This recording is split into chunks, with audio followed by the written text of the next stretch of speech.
ในจงราชการព្រះអង្គឆេងមានអ្នកកាន់ច្បាប់ដែលឆ្លៀសវៃនឹងក្រអឹតកតោម្នាក់ឈ្មោះចិនម៉ុងជីគេចូលចិត្តលេងសើចជាមួយអ្នកដទៃបង្កើនមោទនភាពរបស់ខ្លួនទើបបណ្ដាលឲ្យមានសត្រូវគ្រប់ទិសទីថ្ងៃមួយមេបកក្រុមស្មោបាននាំកូនចៅរបស់គេយ៉ាងច្រើនធ្វើដំណើរទៅកាន់ផ្ទះរបស់លោកចិនដើម្បីសងសឹកក្នុងការដោះស្រាយគំនុំកន្លងមកក៏ប៉ុន្តែហេតុការណ៍ដែលកើតឡើងពេលនោះមិនទាន់មាននរណាម្នាក់ដឹងឡើយ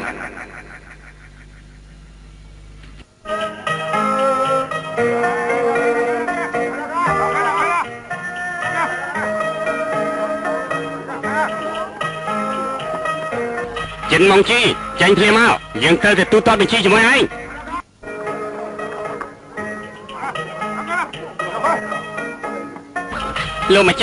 លោកម្ចាស់វិវត្តធំហើយលោកម្ចាស់លោកម្ចាស់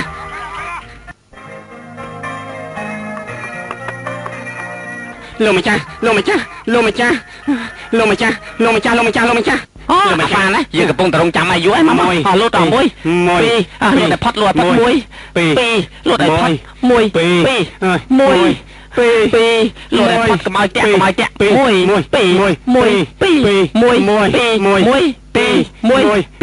មួយពីរអស់ចាសบายណាស់លោកម្ចាស់លោកមិនប៉ាក់ស្មុំគេ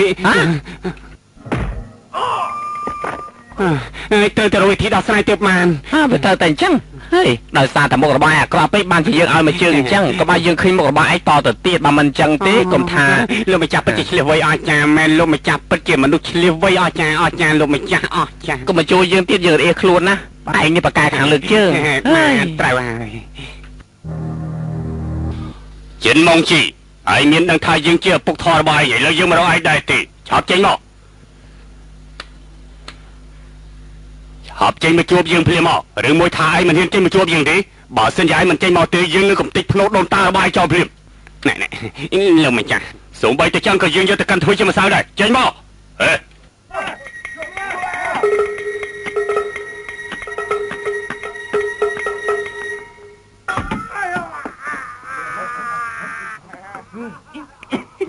លោកមេប៉ាក់មានអសរពី3តួទៀតអានភ្លាមទៅភ្ញៀវបើចង់ចូលមិនក៏មិនគួរទ្វារហឺវាហ៊ានដល់ម្លឹងផងហ៎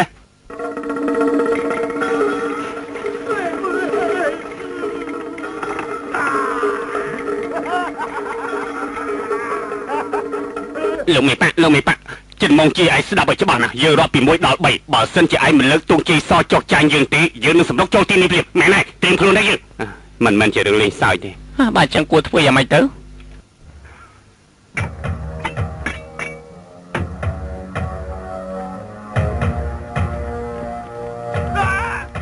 លោកម្ចាស់ឲ្យពួកវាកវីសុទ្ធតែដុំភ្លើងជួមានអីចម្លែកបើគេប្រើភ្លើងយើងប្រើទឹកទៅ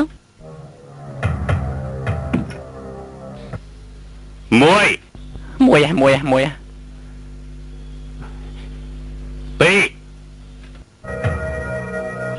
ពីរកន្លះ3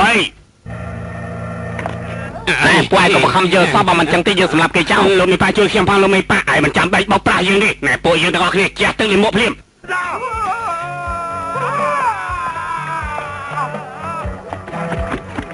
អូយខ្មោចអើយខ្មោចអូយយ៉ាងមិនទៅពួកវាទៅណាអរលេងទៅឲ្យហេតុអីបានជាបាត់ខ្លួនយ៉ាងនេះពួកគេចាំជាល្ងងមែនសូម្បីតែកញ្ចក់ក៏មិនដឹងដែរពេលនេះទើបខ្ញុំដឹងថាកញ្ចក់នេះពិតជាមានប្រយោជន៍ខ្លាំងណាស់ណែពួកឯងមើលគេចាំបាច់យកចំមុខក្លិនរបស់យើងនឹងវាសុយណាស់ទៅ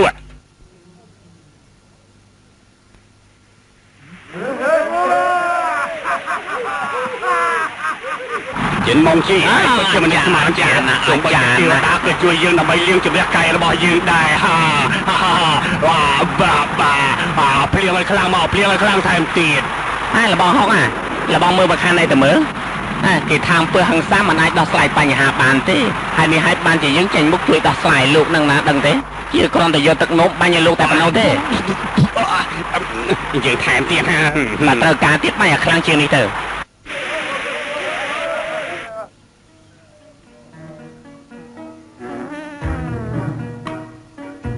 លោកមេប៉ាខ្ញុំលេចដាក់ខោទៅហើយចំណែកយើងក៏ទ្រាំលេងបានដែរអើយជប់ចាំខ្ញុំផងមិនគេទៅចោលខ្ញុំអញ្ចឹងឈប់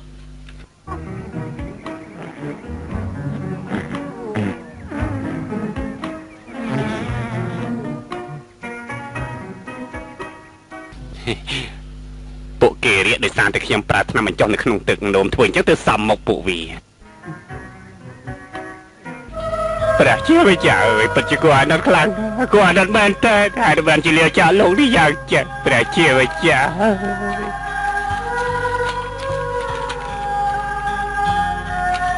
លោកឯប៉ាប្រមូលវាយកមកធ្វើអីបើមិនប្រមូលយកមកកាត់បានអីកាត់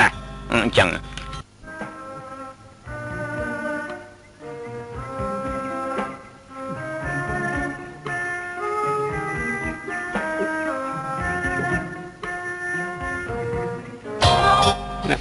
តែពួកឯងទាំងអស់គ្នាមានអារម្មណ៍ថានៅក្នុងរោងម៉ាស៊ីនកាន់ស្រូវរបស់ពួកឯងកំពុងតែមានសត្វលុកលុយដូចជាយើងដែរទៀតមែនហើយលោកម្ចាស់ច្បាស់ជាវាជាអ្នកបង្កឡើង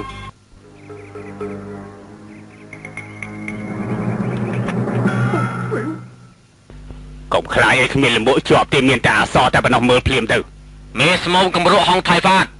ក្រដាសសែនខ្មោចដែលឯងយកទៅកាត់នោះគឺសុទ្ធតែត្រាំដោយប្រេងខ្ញែរមាស់ខ្លាំងណាស់រមាស់អាក្រក់ជាទីបំផុត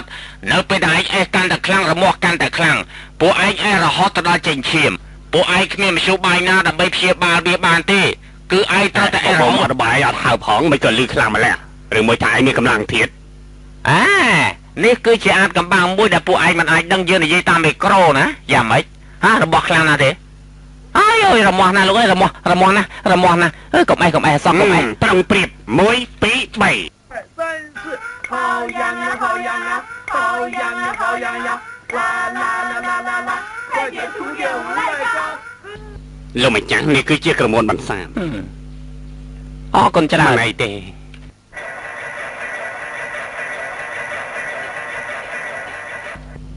ចិនមុងជីយើងសុំចុះចាយឲ្យថ្នាំបន្សាបមកយើងបានយើងឲ្យតែពួកឯងក៏បានដែរប៉ុន្តែមុននឹងឲ្យឯងត្រូវហៅយើងថាពុកធំមួយម៉ាត់សិនទើបយើងព្រមឲ្យឯងណា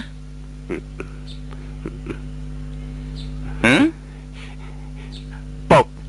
លោកពុកអើយឯងរវល់ប៉ុណ្ណឹងឲ្យនៅតែមកជួយខ្ញុំទៀតពិតជាគួររីករាយណាស់នេះគឺមកពីលោកមានស្រីឲ្យខ្ញុំយើងជាមិត្តល្អនឹងគ្នាទេចាប់ឡើងទៅយើងសុកចិត្តកាត់ដៃរបស់យើងនៅចំពោះមុខអ្នកខ្ញុំជប់ធ្វើអញ្ចឹងទើបហៅថាកូនប្រុសដើមទ្រូង5ហាត់លើគេព្រមហៅយើងថាពុកធွာទៅហើយអាហ្វានបានដើម្បីកុំឲ្យខាតពេលសូមអ្នកទាំងអស់គ្នាទទួលយកថ្នាំបន្សាបមួយអាទិត្យនេះទៅខ្ញុំរៀបចំរួចហើយ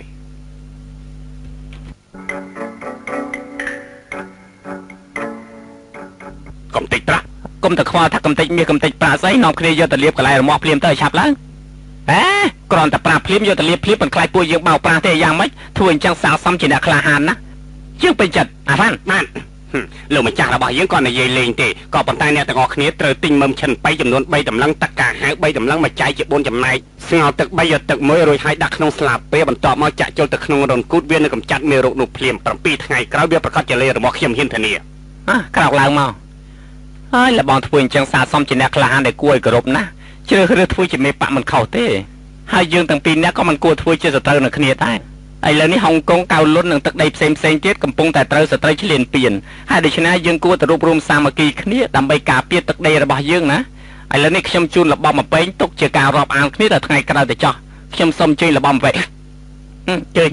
ឯងកុំយកសពយើងស្អប់ឲ្យអស់មួយជីវិតតែយើងនឹងរាប់អានឯងធ្វើជាបងប្អូនថតទៅចុះទៅយើង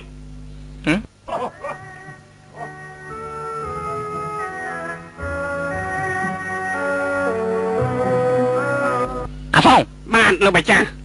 អំពើល្អកើតចេញមកពីធម៌ខន្តីមែនទេប៉ិតមែនហើយលោកម្ចាស់ឈ្នះលើសត្រូវហើយនៅនិយាយពាក្យល្អទៀត ខ្ញុំសូមសរសើរដៃស្មោះ អូសบายចិត្តណាស់ហើយខ្លួនពីដៃហើយយើងមកគ្នាទៅផឹកស្រាយណានេះនៅក្នុងហាងអើយនៅពេលអស់លុយទៀតហើយ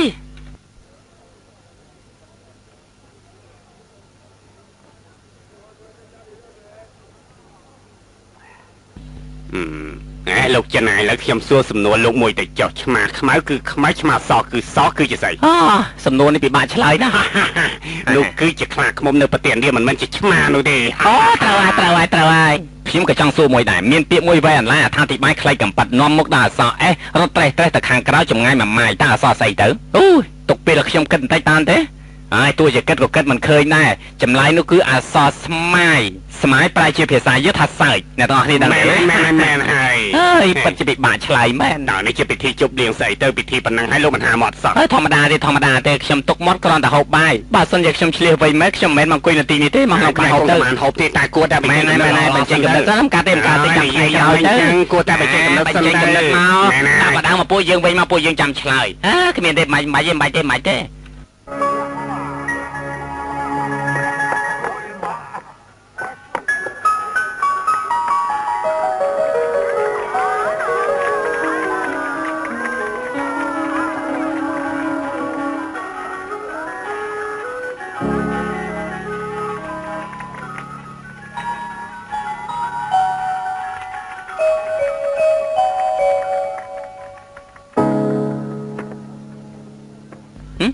ស្អីគេហ្នឹង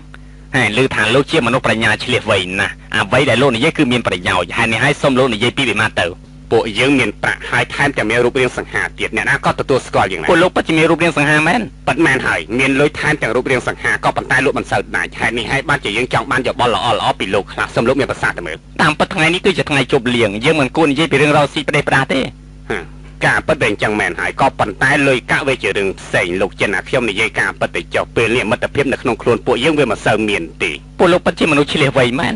មិនចឹងផ្លាស់ប្ដូរទាំងស្រីនោះទៅរឿងដែលសំខាន់បំផុតគឺតតែស្រីនោះស្អាតដូចជាទេពសយ៉ាងអញ្ចឹងពួកយើងផ្លាស់ប្ដូរញឹកញាប់ដែរតាថ្មីត្បិតតែពួកគេមានរូបសម្ផស្សអន់ក៏ប៉ុន្តែពួកគេរហ័សរហួនខ្លាំងណាស់ណែលោកចិនណាលោកមិនស័ក្តិសមមានខួរក្បាលឆ្លៀសវៃសោះលោកសមតែជាមនុស្សល្ងងមិនស័ក្តិសមនឹងសមត្ថភាពរបស់លោកទេលោកពិតជាទៀមទាចង់លោកដាច់មែនទេពិតមែនហើយអូបើចឹងភាសាណាគ្មានបញ្ហាទេមក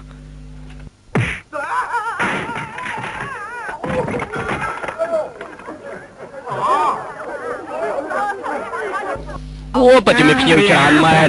ភ្ញៀវមកណែដល់ហើយមែនហើយទៅតល់តែជួលឈ្មោះមនុស្សយើងម្នាក់តែចង់ដឹងចង់ឃើញក៏ប៉ុន្តែត្រូវចាំណារៀងរាល់ថ្ងៃទៅហក់ដូចមិញនេះពី3ដងទៅដល់ពេលនោះប្រកាសជាមានភ្ញៀវចូលមកកាន់តែច្រើនហើយប្រាក់ចំណូលប្រកាសជាចូលមកតែឯងជាមិនខានក៏ប៉ុន្តែលោតចូលពីលើផ្ទះអញ្ចឹងពិតជាគ្រោះថ្នាក់ហើយទៅរកស៊ីមានបាន7ចង់ក៏ត្រូវតែលោតដែរពិតមែនហើយសាររបស់មើលទៅកុំភ្លេចបញ្ជូនលុយទៅផ្ទះយើងណាអស់ចាមែនពិតជាល្អមើលមែនហើយវាគឺល្អមើលបងយកដៃចេញកំពុងតែល្អមើល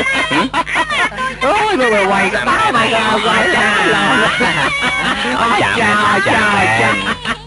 ល្អមើលតែចង់ក្បត់យើងហ៎យើងប្រានេះមិនដែរធ្វើអញ្ចឹងអត់អស់ចាណាឃើញដែរទេគួរឲ្យស្រឡាញ់មែនតើលោកម្ចាស់ឃើញតែនាងញញឹមដៃច្រឡំទីដឹងនាងមើលមកយើងឯនេះទេមិនមែនទេញញឹមដែរចាំឡើងណៃរបស់ខ្ញុំមិន1 2 3 4 5 2 1 5 2ខ្ញុំមិនទេក្បែរនេះ1 2 3 4 5ហើយទីសុំ10 15 10ហើយចាយហើយខ្ញុំសុំស្បត់ថារឿងថោកទាបញឹកខ្ញុំមិនធ្វើទេទៅយើងលោកម្ចាស់ឈប់សិនបើមានផតតាំងចាំចោតប្រកាន់គេណាបើមិនចឹងទេប្រយ័ត្នអស់ថ្មីខានស៊ីបាយយើងប្រាប់ហើយទៅយើងណាលោកម្ចាស់ដើម្បីនាងសម្រាមកំហាំងខ្លះខ្ញុំសារភាពទៅចុះឥឡូវឲ្យនាងមកស្ទាបកាប៉េះគូតខ្ញុំវិញទៅចុះមែនណាអត់នេះស្ទាបកាប៉េះគូតរបស់យើងវិញកន្លងដែរណាមកស្ទាបទៅថោកទៀតហ្វុងតុងគិនចិនម៉ងជីពួកឯងទាំងពីរអ្នកសតតែជាអ្នករៀនត្រឹមត្រូវហេតុអីបានជាឯងធ្វើបាបក្មេងស្រីដែលគួរអាណិតយ៉ាងនេះទៅវិញពួកឯងកេងយកចំណេញពីនាងយ៉ាងស្អាតជាទីបំផុតហើយលេងល្បែងថោកទាបចំពោះមុខមហាជនឥឡូវនេះពួកឯងទាំងពីរប្រាប់យើងមកមើលតើឯណាទៅភាពថ្លៃថ្នូររបស់ពួកឯងទាំងពីរគឺអាចចង្រៃនឹងឲ្យការពីលើមុនលេងល្បែងចានយើងអស់ប្រមាណ10000ហើយដូច្នេះហើយបានជាវាប្រើវិធីនេះដើម្បីសងសឹកជាមួយយើងវិញគឺវាហ្នឹងទេអ្នកនាងតើអ្នកនាងឈ្មោះណាគេហៅខ្ញុំថាការជុកសៀវចំណាយខ្ញុំអ្នកខ្លាហានហ្វុងតុងគិនខ្ញុំ100យុតិធននឹងបដៅមេរៀនដល់ពួកវាខ្លះសម្លាញ់យើងនិយាយគ្នាសិនបានទេគ្មានផ្លូវទេយកឡាយស៊ីចេញគ្នាមកឡាយស៊ីឆ្កែរវើរវាយនោះ ត្រូវហើយគឺឡាយស៊ីដែលឆ្កែបានបង្ហាត់បង្រៀនយ៉ាងល្អប្រសើរជាទីបំផុតគ្រាន់តែសក់មួយសរសៃដែលវាមានការសង្ស័យឬកន្លែងរបស់អក្រិតជនលក់ខ្លួនក៏វារត់តតែឃើញហើយសម្រាប់ឲ្យតតែបានដែរឥឡូវនេះចាំមើលណាយើងបង្ហាញអ្នកទាំងអស់គ្នាឲ្យឃើញការពិតជាក់ស្ដែងទៅយ៉ាង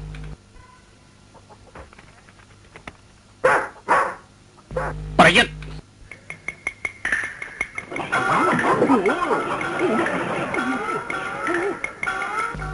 អ្នកនាងសៀវសូមអ្នកនាងកំព្រួយឲ្យសោះអ្នកនាងទុកក្លិនដៃរបស់វានៅកំពេះគូតអ្នកនាងតិចចុះឥឡូវនៅស្ងៀមហើយលោកម្ចាស់មើលទៅប្រហែលជាមិនសូវស្រួលមែនតើហើយតើតែប្រមូលគ្នាមិនចាំអីហើយខ្លាំងចូលមកហើយខ្លាំងចូលមកប្រយុទ្ធ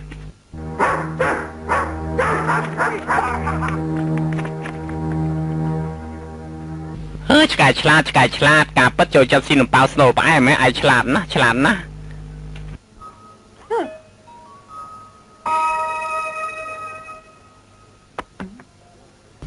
ំងខ្ញុំ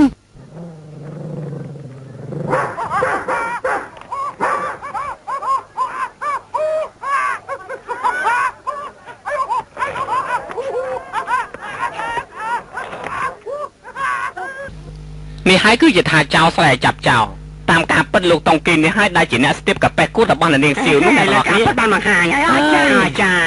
គេពិតជាមនុស្សស្មានថាឆ្កែដែលគេខិតខំបង្ហាត់បង្រៀននោះទីបំផុតបែរជាក្បត់គេដោយសារតែភាពស្មោះត្រង់របស់ខ្ញុំឯណេះហើយភាពត្រឹមត្រូវរបស់ខ្ញុំនឹងការយល់ឃើញរបស់ឆ្កែនោះទីបំផុតវាក៏រយុទ្ធធម៌ឲ្យខ្ញុំវិញអញ្ចឹងបានបញ្ជាក់ថាឆ្កែនេះគឺជាឆ្កែដែលយកគំរូតាមប៉ាវចិនមិនលំអៀងទៅខាងណាឡានស៊ីឆ្កែល្អដែលទាំងអស់គ្នាស្រែកទាំងអស់គ្នាទៅឡានស៊ីគឺជាឆ្កែល្អបំផុតនៅក្នុងលោកនេះឆ្កែយុទ្ធធម៌ឡានស៊ីឆ្កែល្អបំផុតនៅក្នុងលោកនេះឆ្កែយុទ្ធធម៌ណានេះមានអីនិយាយទៀតទេខ្ញុំសុំទោសចាស់ដែលយល់ច្រឡំលើពួកលោកព្រោះតែនឹកមិនដល់ថាជាអំពើអាក្រក់របស់ជនគំរូនោះ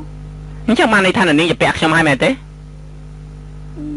នៅពេលមានឱកាសខ្ញុំនឹងសងលោកវិញម្នាក់នេះជាសាររបស់ខ្ញុំឈ្មោះអាហ្វាន់តាមការពិតគេស្រឡាញ់នាងខ្លាំងណាស់ហេលោកមកចាំដល់និយាយចឹងចេះអៀនតែនាងកុំអាស្រឡាញ់វាអសោះណាហើយឡើងចិត្តទៅចោះថ្ងៃស្អែកម៉ោង3រសៀលនាងកុំភ្លេចទៅផ្ទះរបស់ខ្ញុំដើម្បីពិភាក្សាអំពីរឿងនេះនាងគួរតែពិចារណាបានច្បាស់លាស់សិនចាំឆ្លើយខ្ញុំមិនទៅតាន់ទេប្រសាណាស់ទៅយើងលាសិនហើយ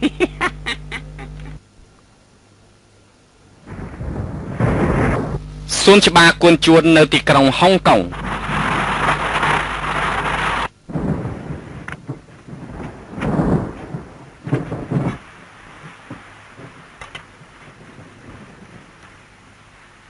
អ្នកប្រុសរកឃើញហើយលោកប៉ារកឃើញហើយទេវតាសូមជួយមេត្តាដល់យូហ្វានិងនឹមស៊ីឲ្យគេរស់នៅក្នុងភាពសុខសាន្តនិងឋានសួគ៌ផងចុះលោកម្ចាស់នៅខាងក្នុងទៅកុំឲ្យផ្ដាសាយទៅពួកខ្ញុំទៅបានហើយអាចចុងបើក្តៅមកឈប់ពិនិត្យសពភ្លាម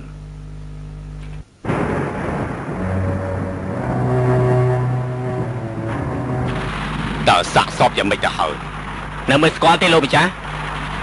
ក្លាប់ខ្មោចផ្កាប់មកហើយស្រាត់ខោរបស់គេទៅ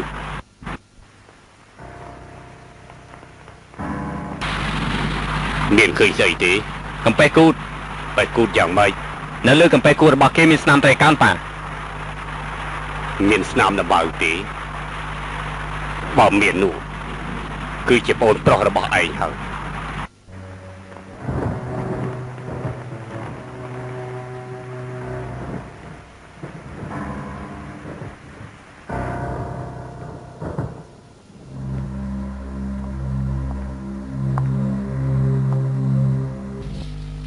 តាមការពិតនាងស៊ីត្រូវដូនជីលក់ទៅឲ្យគេជា20ឆ្នាំហើយបើសិនជាគេនៅរស់តើដូនជីស្គាល់ទេ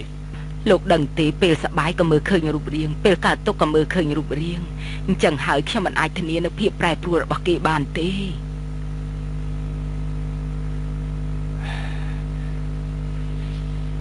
លក្ខណៈពិសេសគឺគេមានបន្តោងគុជដ៏ស្រស់ស្អាតមួយនៅជាប់នឹងករបស់គេហើយមានកូនទ្វារតូចមួយនៅនឹងបន្តោងនោះខាងក្រោយទ្វារនោះមានឆ្លាក់អក្សរស៊ីតំណាងហៅស៊ីនៅពីលើទៀតផង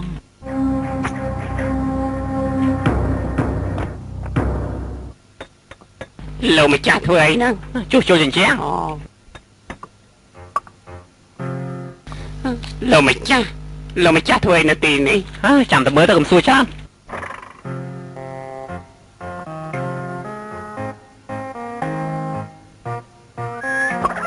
លោកម្ចាស់ឲ្យពិតជាសំណាងល្អមែនតើសំណាងយ៉ាងម៉េចទៅលោកម្ចាស់ចង់ថាដល់នេះផ្កាឈូកហ៎លោកម្ចាស់ក៏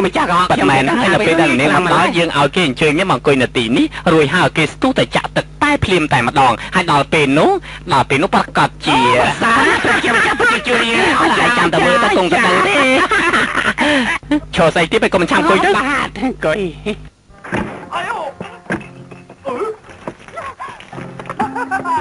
ហើយនៅពេលដែលនាងទៅទឹកពេញខ្លួនឯងគិតតែមើលថានាងធ្វើយ៉ាងម៉េចលោកយើងអាចមើលឃើញដល់មិនមែនទេនាងប្រកាសជាទៅផ្លាស់សម្លៀកបំពាក់ជាមិនខានលោកម្ចាស់ស្មានថានាងហ៊ានផ្លាស់សម្លៀកបំពាក់កណាមើលខាងណោ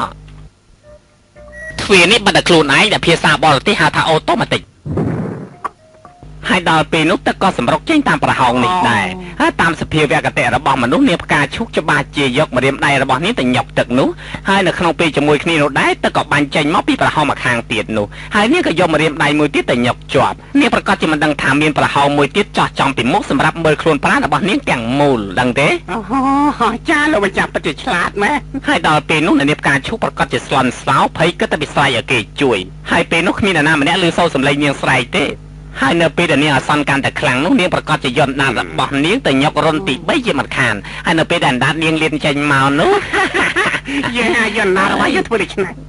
ហើយដល់ពេលនោះឯងនៅខាងក្រៅត្រូវតែដកបំពង់នេះចេញហើយប្រកាសជាឃើញដាតរបស់នាងជាមិនខានជាអាចជញ្ជក់មាត់របស់ត្រូវតែអញ្ចឹងហើយនៅពេលដែលកណ្ដឹងនោះរស់ហើយឯងចាប់ផ្ដើមជញ្ជក់មាត់របស់នាងមកស្រែកជញ្ជក់ដើម្បីអីថាម៉េចឯសួរបែបនេះបានន័យថាលេសើចចុះបើនា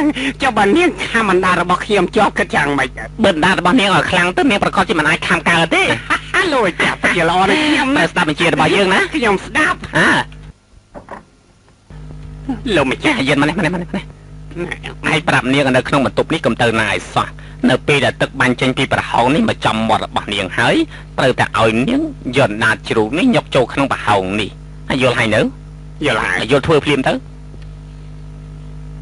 នៅពេលដែលទឹកបាញ់ចេញពីប្រហោងនេះតម្រង់មកខ្លួនរបស់ឯងប្រកាសជាទៅទឹកជោគហើយដល់ពេលនោះឯងត្រូវតែយកអំណាចជ្រូកនេះយកចូលក្នុងប្រហោងនេះឯងយល់ហើយឬនៅយល់ហើយនៅតែដដែលចង្រៃយក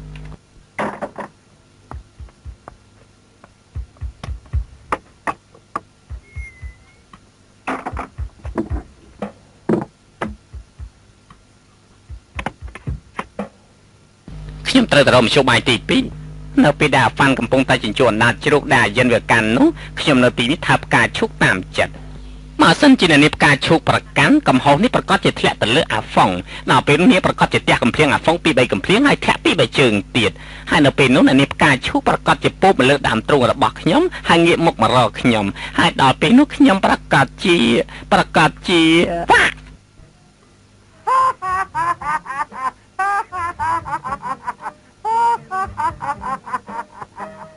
ហើយតាមការពិតនៅក្នុងលោកនេះគ្មាននរណាម្នាក់ពូកែហើយនឹងប្រាជ្ញាឆ្លៀសវៃដូចជាយើងឯនេះទេមិនបានជិះបានមកច្រើនម្ល៉េះគេរើផ្ទះអត់ទេគេអ្នកស្រីត្រឡប់មកវិញតើអ្នកស្រីត្រឡប់មកវិញចាគាត់នៅក្នុងបន្ទប់ទទួលភ្ញៀវជាមួយមិត្តភក្តិគាត់អូផ្ទះនេះធំណាស់តែមានកៅអីតែមួយទេអូអ្នកជាភ្ញៀវរបស់ខ្ញុំហ្មងអង្គុយចុះសិនទៅ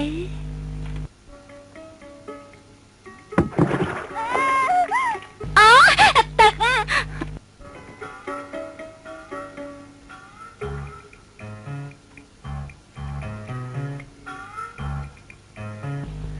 សុំតូនណាអ្នកក៏ថាអាចសិនតែណាកុំប៉ះពាល់សោះកុំប៉ះពាល់លោកប្តីមកមិននិយាយអូនទេគឺនិយាយគេម្នាក់នោះកុំចូលបន្ទប់នេះកុំចូលគ្រាន់ណាស់ចូលមុនចាស់កុំណាវីបយជួយផងជួយផងអើជួយផងអើជួយផងជួយអើជ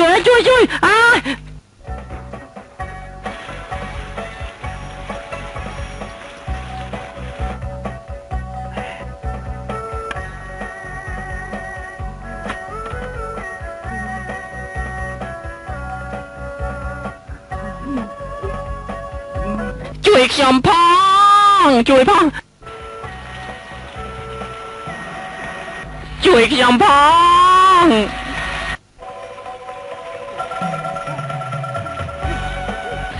ជួយខ្ញុំផង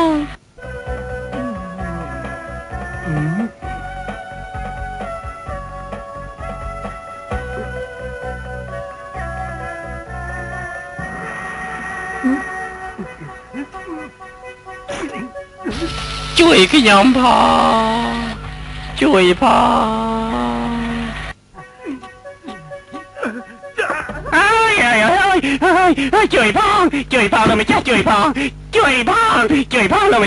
លោកម្ចាស់ជួយផងលោកម្ចាស់មានមនុស្សស្លាប់ហើយលោកម្ចាស់ដៃអណ្ដាតចេញមកទាំងដល់លោកម្ចាស់អូអ្នកស្រីគ្មានអីទេអើយអ្នកស្រីគ្មានអីទេអើយអ្នកនាងសៀវបងហ្វានខ្ញុំមកយឺតបន្តិចហើយខ្មៅ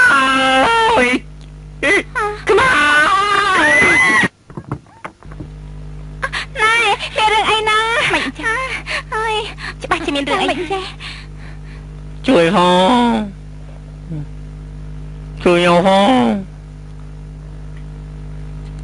ជួយហ៎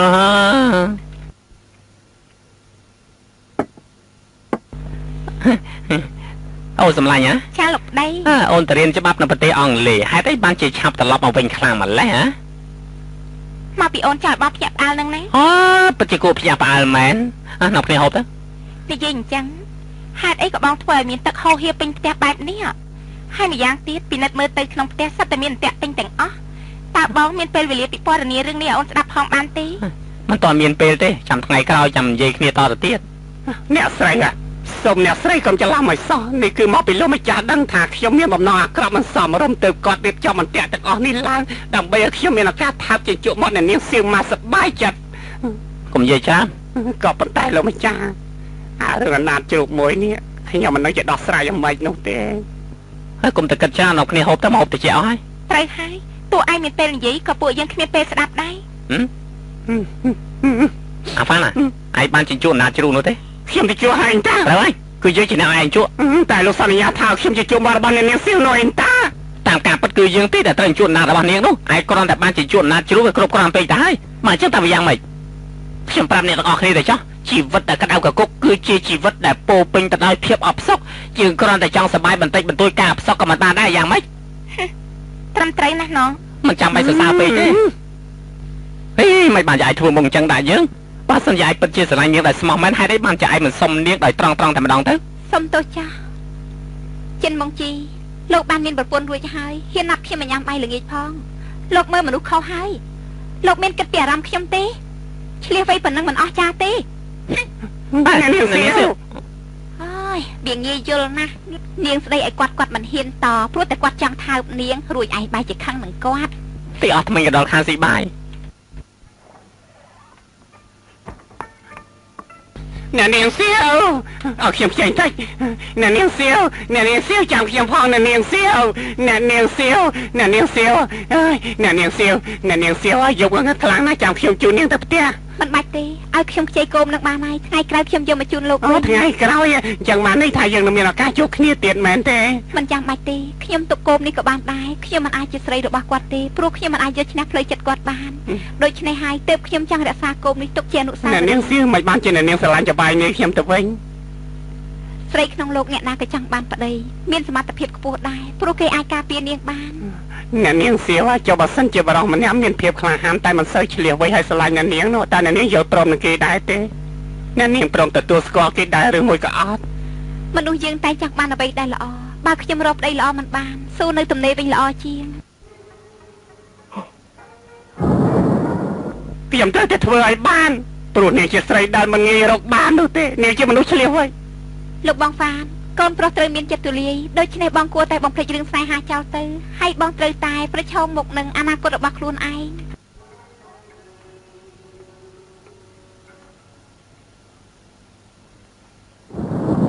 អ្នកនាងសៀវតើខ្ញុំនេះទៅប្រឈមមុខជាមួយអនាគតរបស់ខ្ញុំនៅណាទៅ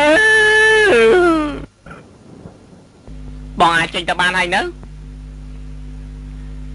បានប៉ុន្មានណាចេញសិនមកម៉ូដនេះឥឡូវនេះគេនិយមនៅប្រទេសអង់គ្លេសណាមែនទេម៉ូដស្អីអូនឯងមើលមកបងមើលបងថាម៉េចហ្នឹងមើលមកបងគឺភាសាបរទេសគេហៅថាមើលលោកអើយប៉ណ្ណងសេភាសាអង់គ្លេសបានល្អណាស់អូនឯងគួរតែអរគុណប្តីហើយដែលខំបញ្ជូនទៅរៀននៅប្រទេសអង់គ្លេសនោះអញ្ចឹងហើយទើបអូនទិញសម្លៀកបំពាក់នេះចំណាយជូនដល់បងនឹងណា ឃើញទេស្លៀកពាក់អញ្ចឹងទៅសំខាន់ សូម្បីតែខ្មោចក៏ស្ដាប់ឮដែរកុំនិយាយក្បត់ពាក្យសន្យាណា អាយ៉ាបងអាចមើលចិត្តរបស់ខ្ញុំធ្លុះបងពិតជាដឹងចិត្តខ្ញុំច្បាស់ណាស់ សូម្បីតែនិយាយនោះក៏មានអត្ថន័យជ្រៅជ្រះដែរហាបានហើយចូលទៅគេណា ល្អណាស់ ចូលទៅ បងទៅ គេឡើងមុនទៅ បងមុនទៅ ឡើងមុនទៅបងមិនហ៊ានទេចូលមុនទៅចូលមុនទៅណាបងមិនហ៊ានមកពិតជាមិនហ៊ាន អីបងជាប្តីបងត្រូវទៅមុន មិនអីទេចូលមុនណាហើយបងស្ដាប់បញ្ជារបស់អូនទៅចុះ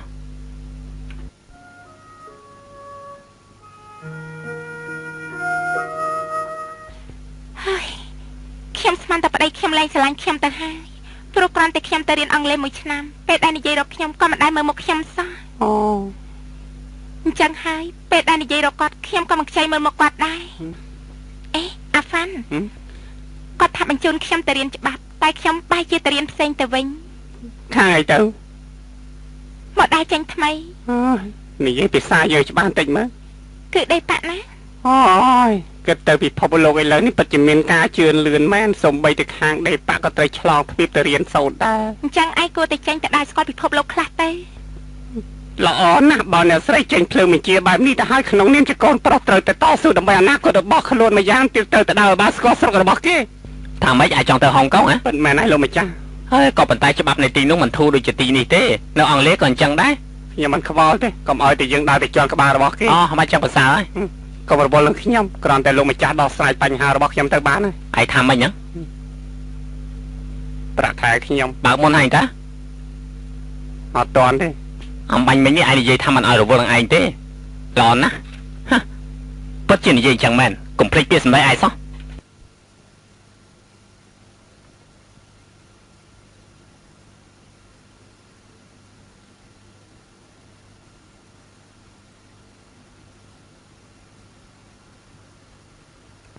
លោកម្ចាស់សូមជ័យពិសាថែមហើយទុកឲ្យខ្ញុំលោកម្ចាស់បាយមកដល់ហើយកន្លែងឯងដឹងថាយើងមានរបបកំណត់ដែរយើងត្រូវការតែពាក់កណ្ដាលទេបាទទេឲ្យមកខ្ញុំចង្រៃយោចំជាបំបងបាយមែនពាក់កណ្ដាលពាក់កណ្ដាលអត់ស៊ីយកចេញទៅហើយពាក់កណ្ដាលដែលត្រូវស៊ីយកទុកទៅនេះគឺជាផ្ទះរបស់យើងឯងធ្វើបែបនេះចំពោះយើងតើសមហេតុសមផលដែរទេហ៎លោកថាលេរវល់នឹងខ្ញុំហើយឥឡូវនេះលោកស្ដាយក្រោយហើយមែនទេចិនម៉ងជីលោកម្ចាស់ទ្រាំមកស្គៀមហ៎នេះគឺជាផ្ទះរបស់យើងហេតុអីបានជាឲ្យយើងទ្រាំមកស្គៀមឯងហេយខ្ញុំសុំស្បត់ចំពោះមុខអំពូលភ្លើងថាខ្ញុំឈប់រវល់នឹងអាហ្វានទៀតហើយមកមិនចឹងទេសុំឲ្យខ្ញុំស្លាប់ដោយសារតែរន្ទះបាញ់ទៅចុះលែងខ្វល់នឹងខ្ញុំហើយពិតជាលែងខ្វល់នឹងខ្ញុំមែនណាមនុស្សអាត្មានិយមមនុស្សសួនតួនិយមហើយជាមនុស្សបោកប្រាស់ចង្រៃយកឯងហ៊ានដៀលយើងថាជាជនបោកប្រាស់ផងហើយស្លាប់ទៅឯងបោកប្រាស់យើង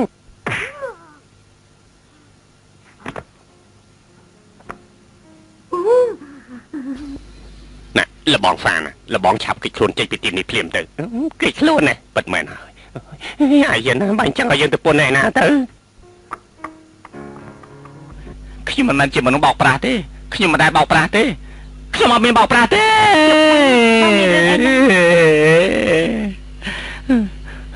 បងយកសំតាអាហ្វាល់គេថាបងជាមនុស្សបោកប្រាស់មិនពិតទេដឹង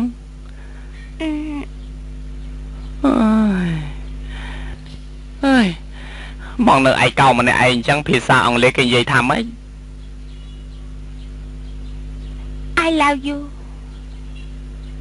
I love you ហ៎ប៉ិតមែនណា I love you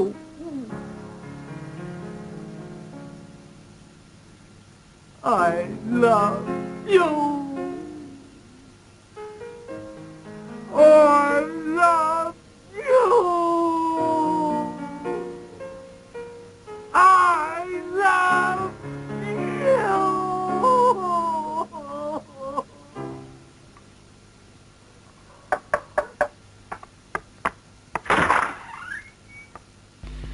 លោកបងហ្វាន់មកធ្វើអីហ្នឹង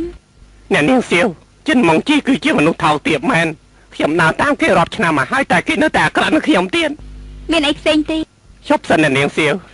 វារបស់នាងដល់ពេលរៀបការទៅហើយនាងទុកបន្តោងគុជមួយនេះសិនចុះហើយតែយកសម្លៀកបំពាក់ទៅហុងកុងជាមួយខ្ញុំទៅល្អទេ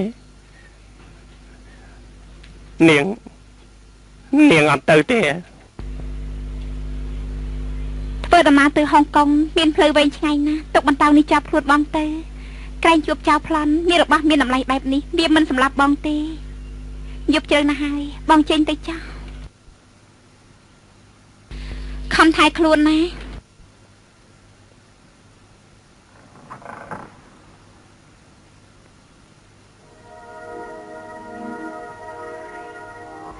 ហាងលក់វត្ថុបុរាណនៅផ្លូវហូលីវុដក្រុងហុងកុង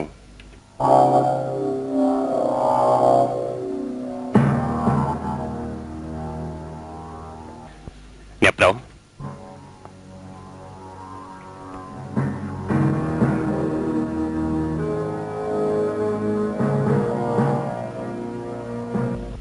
អ្នកលោកគុញនេះនៅណា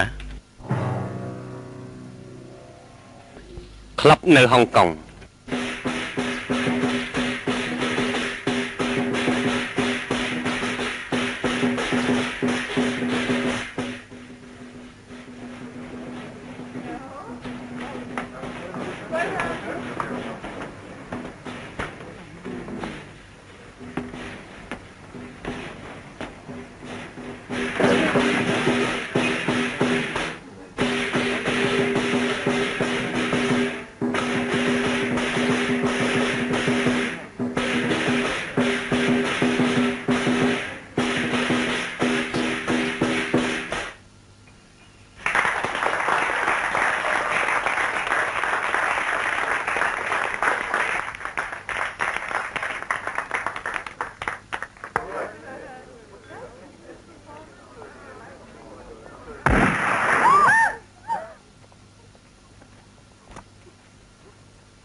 ទេមិននឹងខ្ញុំឈ្នះបាញ់ទេខ្ញុំអត់ចេះបាញ់ទេ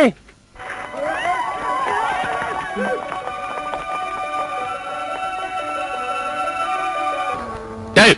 យលើខ្ញុំទៅលើខ្ញុំទៅខ្ញុំអត់ដឹងអីទេខ្ញុំអត់ដឹងអីទេលើខ្ញុំទៅចូលទៅ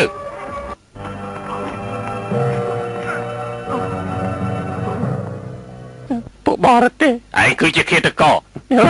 ទេខ្ញុំអត់ដឹងទេគេចោទប្រកាន់ខ្ញុំទេអូយកុំធ្វើបាបខ្ញុំអូយអ្នកទាំងអស់គ្នាធ្វើបែបនេះអ្នកទាំងអស់គ្នាចង់សម្លាប់ខ្ញុំមែនទេ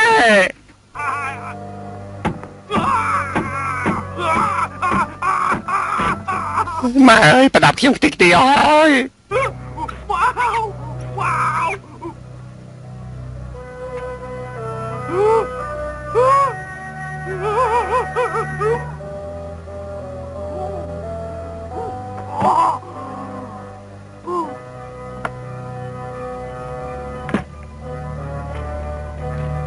ពេលនេះឯងមានទោសពីបទសម្លាប់មនុស្សឯងអាចជួលមេធាវីមកការពារឯងបានតែឯងមានមេធាវីដែរទេមានគឺចិនម៉ុងជី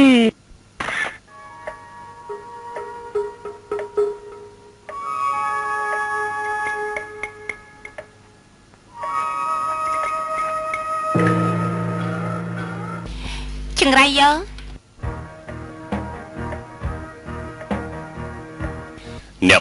អ្នកប្រុសពិតជាសម្រេចចិត្តហើយអ្នកស្រីខ្ញុំរកលោកម្ចាស់ឃើញហើយល្អណាស់តោះ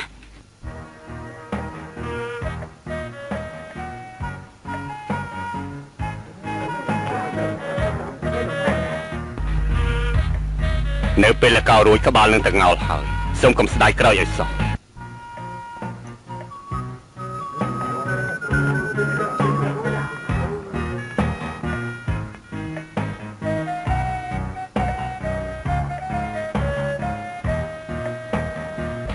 កោរំឃ្លៀបមុននេះកោមកចុះ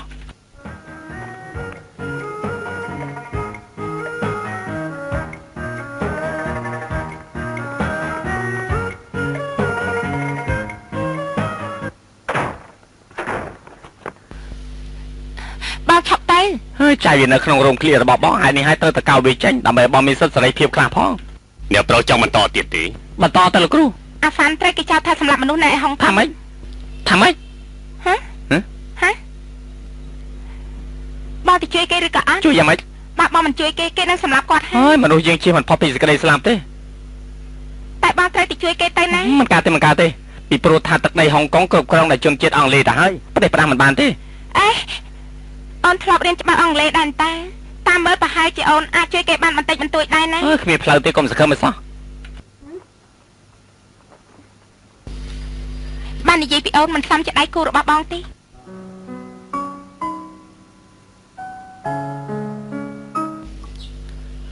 បានចឹងបានន័យថាគឺមានតែបងជួយអូនហើយលោកម្ចាស់លោកម្ចាស់លោកម្ចាស់លោកម្ចាស់លោកម្ចាស់លោកម្ចាស់លោកម្ចាស់លោកម្ចាស់លោម្ចាស់លោម្ចាស់លោម្ចាស់លោម្ចាស់លោម្ចាស់លោម្ចាស់លោម្ចាស់លោម្ចាស់លោម្ចាស់លោម្ចាស់លោម្ចាស់លោម្ចាស់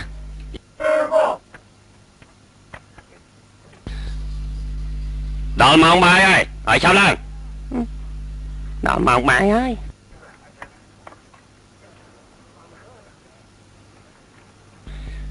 លោកម្ចាស់ខ្ញុំទៅយកម៉ាយនៅកន្លែងណាឯងទើបតែមកថ្មីបាទអូយ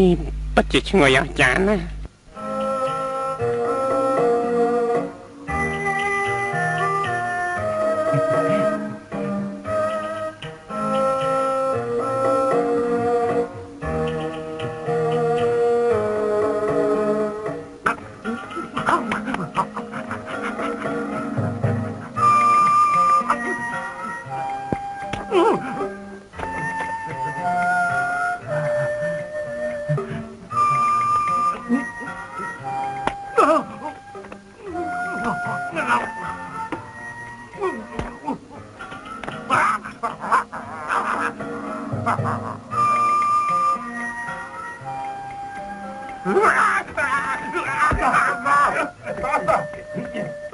ដល់ឡើងខ្ញុំទៅធ្វើបាបខ្ញុំចាំមើលលោកម្ចាស់ខ្ញុំមកតន់ពិតជាមានបញ្ហារឿងក្តីរបស់លោកហ្វាន់នោះរដ្ឋាភិបាលចិនបានប្រគល់ទៅឲ្យរដ្ឋាភិបាលអង់គ្លេសគេជាអ្នកដោះស្រាយគេមិនបញ្ជូនទៅសាលាអូតូទេតែគេអនុញ្ញាតឲ្យលោកធ្វើជាស្មារតីការពារលោកហ្វាន់បានរឿងនេះខ្ញុំដឹងរួចទៅហើយម្យ៉ាងវិញទៀតអាយដាមលីហុងចាំងបានមានប្រសាសន៍ថាបើសិនជាលោកអាចការពារក្តីរបស់លោកហ្វាន់បានលោកនឹងក្លាយទៅជាវីរៈបុរសលុយកាក់នឹងកេរ្តិ៍ឈ្មោះរបស់លោកពិតជាមិនខ្វះនោះទេសូមអបអរសាទរខ្ញុំទុកចិត្តថាវាមិនចាញ់ទេតែបើសិនជាចាញ់វិញតើយ៉ាងម៉េចដែរទៅវាគឺជាការម៉ាស់របស់ប្រទេសយើងហើយលោកក៏ត្រូវទទួលទរណកម្មដែរទរណកម្មនោះប្រហែលជាធ្ងន់ធ្ងរដែលកុលសម្ព័ន្ធរបស់យើងធ្លាប់ប្រាប់យកទៅបោះត្រីឆ្លាមស៊ីប្រហែលជាអញ្ចឹងមែនលោកគួរតែត្រៀមខ្លួនឲ្យហើយទៅ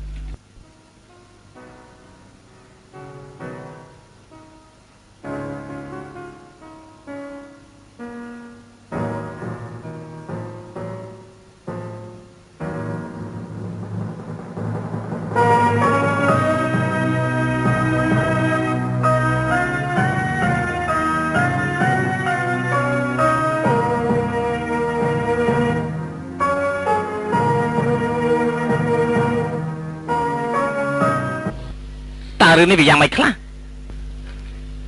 ហេតុអីបានទៅជាអញ្ចឹងទៅវិញហ៎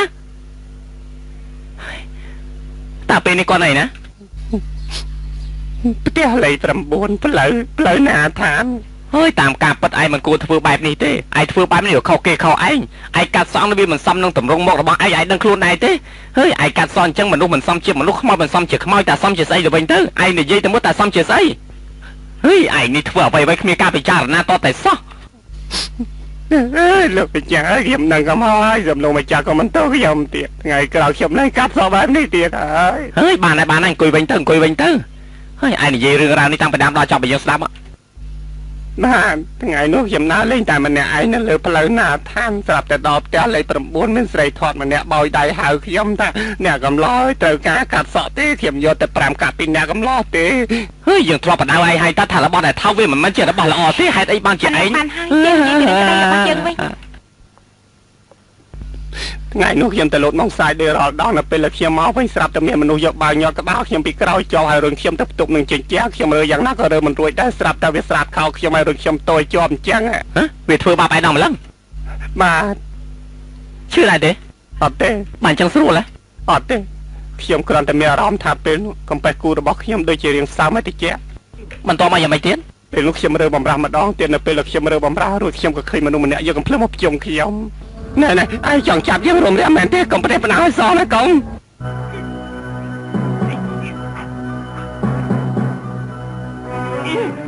ឯងចង់យ៉ាងម៉េចឯងឆក់យកប្រពន្ធយើងហើយឯងចង់សម្លាប់យើងទៀតអូយទេកុំសម្លាប់ខ្ញុំអត់ដឹងអីទេហើយទេខ្ញុំមិនមែនជាអ្នកបាញ់ទេខ្ញុំមិនមែនជាអ្នកបាញ់ទេបានចឹងបានសេចក្តីថាមនុស្សដែលបាញ់សម្លាប់ហើយឈុននោះគឺជាមនុស្សម្នាក់ដែលនៅកន្លែងផ្សេងទៀតតែបញ្ហាដែលសំខាន់គឺឯងរួមរយៈជាមួយនឹងប្រពន្ធរបស់គេគិតយ៉ាងម៉េចចាខ្ញុំទៅសហายជាមួយប្រពន្ធគេយ៉ាងម៉េចកើតបើខ្ញុំមិនស្គាល់មុខរបស់គេផងនោះបាទហើយឈុនបោកប្រាស់អញ្ចឹងហេតុអីបានជាត្រូវគេបាញ់សម្លាប់វាអូយើងយល់ហើយរឿងនេះគឺមកពីកាប៉េគូដៃហ្នឹងហើយ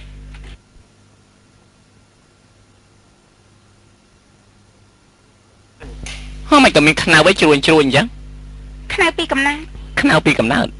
អេកាប៉េគូដឯងមិនក៏សត្វតមុនអញ្ចឹងជារកសើស្បែកតាអ្នកស្រីជ្រុះស្អីមកហ្នឹងអេសត្វតដូមីណូតាអាវ៉ាន់មិនបានជាអញ្ចឹងលោកម្ចាស់នៅក្នុងគុកនេះណាអ្នកដែលចូលមកថ្មីត្រូវតែបំរើជនបរទេសដែលជាប់យូរអង្វែងបើមិនចឹងពិតជាត្រូវគេធ្វើបាបហេតុនេះហើយទើបខ្ញុំញាត់វាចូលទៅក្នុងគូតឥឡូវនេះសូមលោកម្ចាស់ជួយញាត់ឲ្យខ្ញុំផងត្រូវការញាត់ភ្លើងមាន់ណាខ្ញុំបានទិញភ្លើងមាន់មួយមកដែរឯងញាត់វាទុកទៅណាពេលដែលត្រូវការហូបឯងយកមកហូបក៏បានដែរគ្មានបញ្ហាអីទេជាប្រសើរណាទុកខ្លួនឲ្យជាប់ណាចូលល្អអរគុណលោកម្ចាស់ហើយមិនចាំបាច់ទេយើងជាបងប្អូននឹងគ្នាចាំបាច់គួរសមធ្វើអីវីបយចិញ្ចៀនរបស់ខ្ញុំអត់បោតចូលក្នុងគូរបស់ឯងដែរអាហ្វាណាឯងប្រឹងទម្លាក់ចិញ្ចៀនរបស់ខ្ញុំមកវិញមកបានលោកម្ចាស់ធ្លាក់តែភ្លើមន់ទេចិញ្ចៀនមិនតន់ធ្លាក់មកទេអត់តន់ធ្លាក់ទេបើអញ្ចឹងណែនជាប់ទៅហើយសូមលោកម្ចាស់មេត្តាជួយទាញវាចេញឲ្យខ្ញុំផងទៅស្រុកមួយនៅចំកណ្ដាលទីក្រុងហុងកុង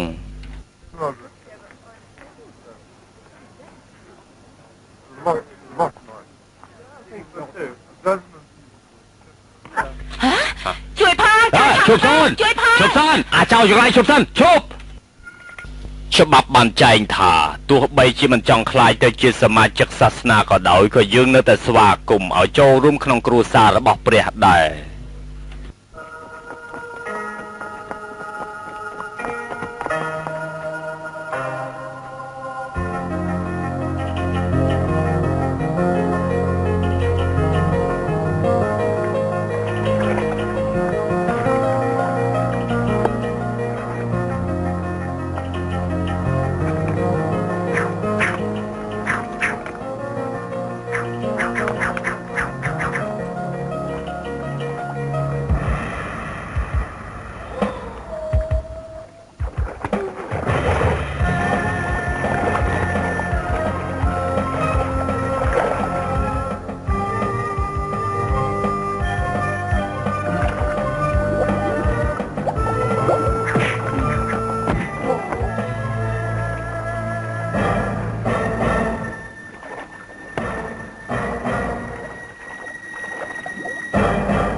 ឡើងគេភ្លាម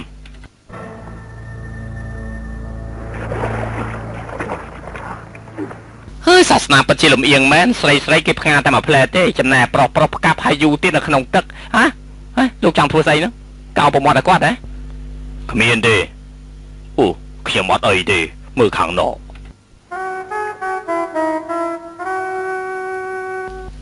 ខ្ញុំមិនចូលចិត្តមនុស្សដែលមានសក់ពណ៌តុងដែងអញ្ចឹងទេតែបើខ្ញុំវិញគឺអាចទទួលស្គាល់បាន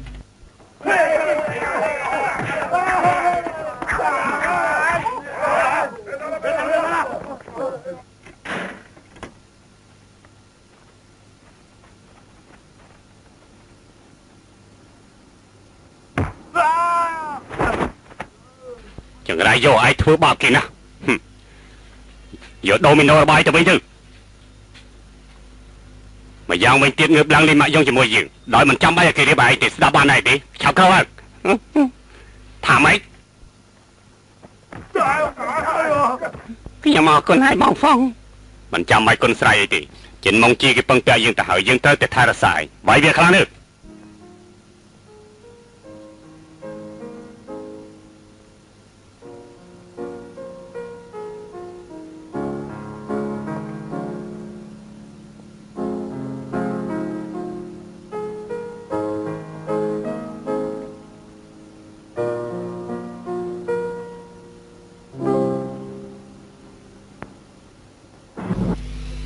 ការកំពូលទីក្រុងហុងកុង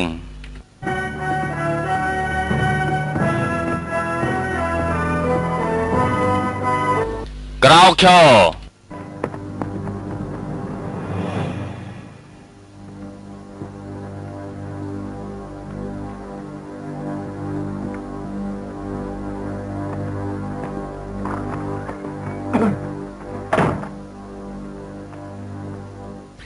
ចបាយរបស់ខ្ញុំពិតជាពូកែណា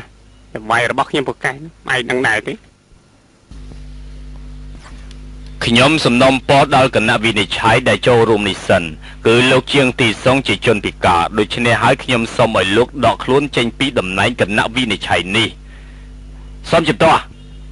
ហើយđâyក៏ជំទាស់ពីព្រោះថាធ្វើអញ្ចឹងមើលស្រាលច្បាប់មើលងាយដល់ជនពិការទូទាំងពិភពលោករូបខ្ញុំថ្មីត្បិតតែពិការភ្នែកមែនក៏ប៉ុន្តែខ្ញុំមានយុត្តិធម៌មានសុភវិនិច្ឆ័យក្នុងខ្លួនបើសិនជាលោកដកខ្ញុំចេញខ្ញុំនឹងធ្វើការប្តឹងថាលោកមើលងាយដល់ជនពិការហើយនេះខ្ញុំមិនធ្វើអ្វីក្រៅពីរងចាំវិនិច្ឆ័យប៉ុណ្ណោះទេល្អណាស់អញ្ចឹងធ្វើដោយដើមចោតចោះបាទ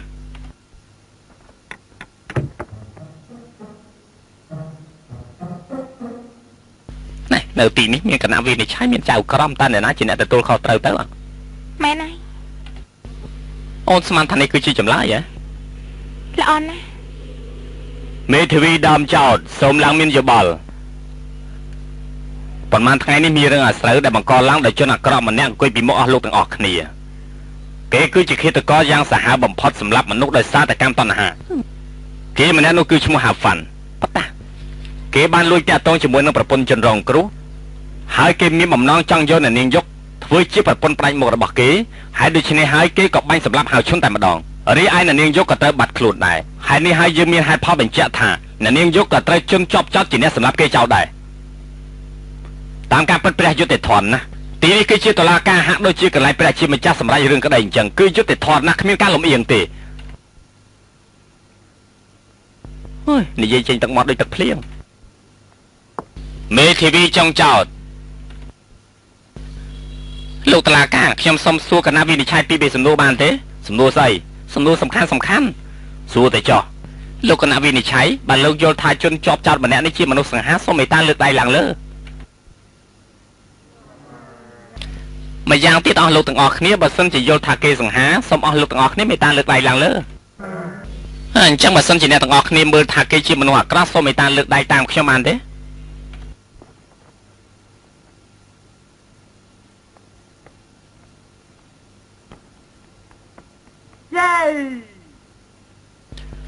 អស់លោកទាំងអស់គ្នាចុងចោតម្នាក់នេះជាមនុស្សអាក្រក់មើលណាស់ហើយក្រទៀតផងអ្នកទាំងអស់គ្នាអាចមើលឃើញដល់ផ្ទាល់ភ្នែកហើយតើគេធ្វើយ៉ាងម៉េចអាចទៅតាក់ទងប្រពន្ធអ្នកធំម្នាក់ដែលជាគ្រួសារថ្លៃថ្នូរបាននោះសូមជំទាស់លោកតុលាការខ្ញុំគ្រាន់តែចង់បង្ហាញឲ្យឃើញថាការដែលចោទថាគេជាអ្នកសម្លាប់មនុស្សនោះវាគឺជារឿងមិនសមហេតុសមផលទេសូមជម្រាបតុលាការគេម្នាក់នេះជាមនុស្សដែលចូលចិត្តលេងសើចណាស់អូអញ្ចឹងហ៎អ៊ំស្រី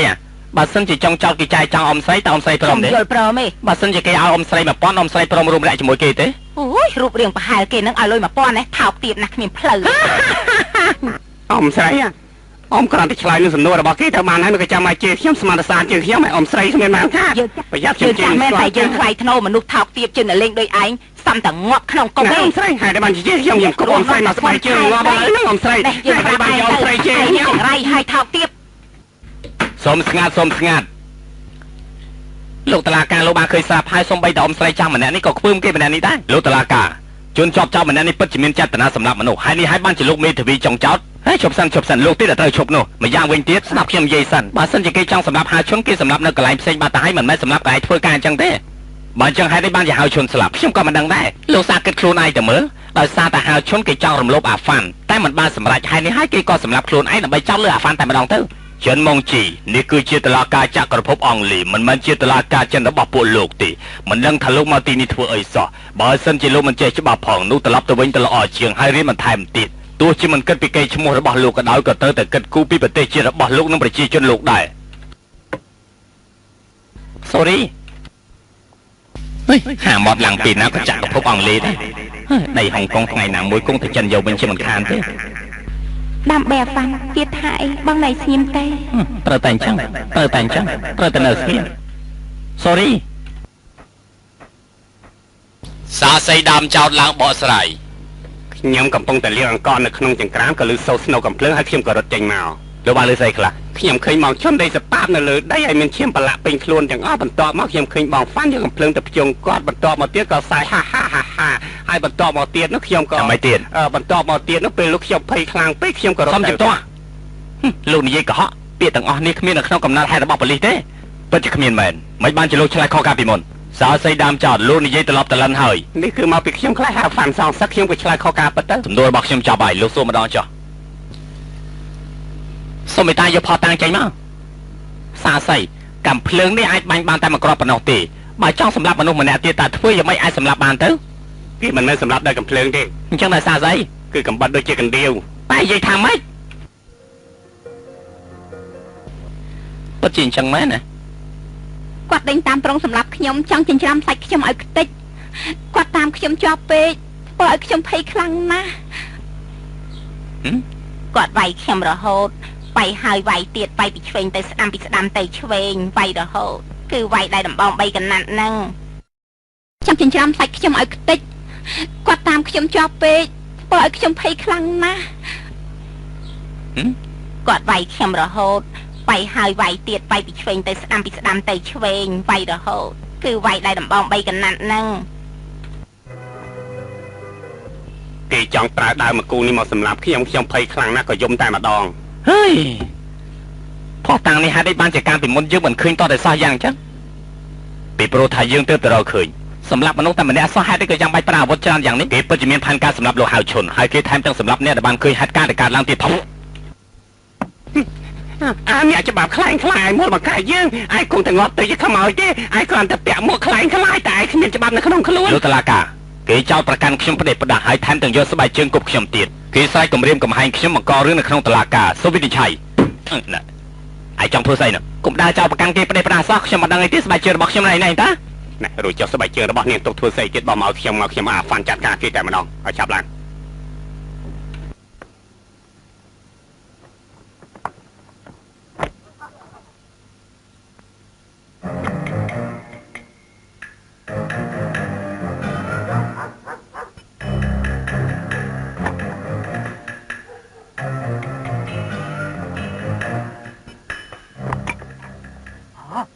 នេះគឺជាស្នាមកណ្ដៀវតាពិតជាឃាតចិញ្ចាមសាច់មនុស្សហ៎មានក្លិនប្លែកស្អីគេនោះគឺជាអាចឆ្មាបាត់ដឹងថាអាចឆ្មាហេតុអីបានចាយលិតវាទៀត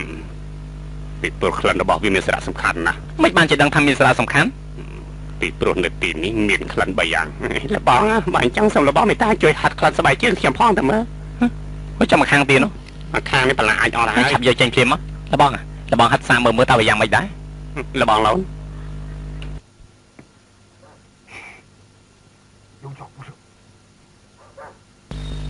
មានស្នូជើងរបស់មនុស្សកាន់តែដើរឆ្ងាយទៅហើយវាអត់ចេញមកទេចាំតិចឡើងមកចាំអីទៀតចាំខ្ញុំផងកំបិតដូចជាកណ្ដៀវហើយនឹងអ្នកចិញ្ច្រាំសាច់នោះខ្ញុំហ៊ានសន្និដ្ឋានថាប្រកាសជាល្បិចរបស់គេហើយមេធាវីម្នាក់នោះកេងកាំងណាស់តើគេចេតនាទៅស្គាល់ទេម្នាក់នោះតាមយើងដឹងគេជាចៅហ្វាយនីរបស់ហៅឈុនឈ្មោះរបស់គេគឺហៅជុកហើយតើអ្នកណាជាអ្នកនៅពីក្រៅខ្នងរបស់គេនោះមានគឺឪពុករបស់ហៅស៊ី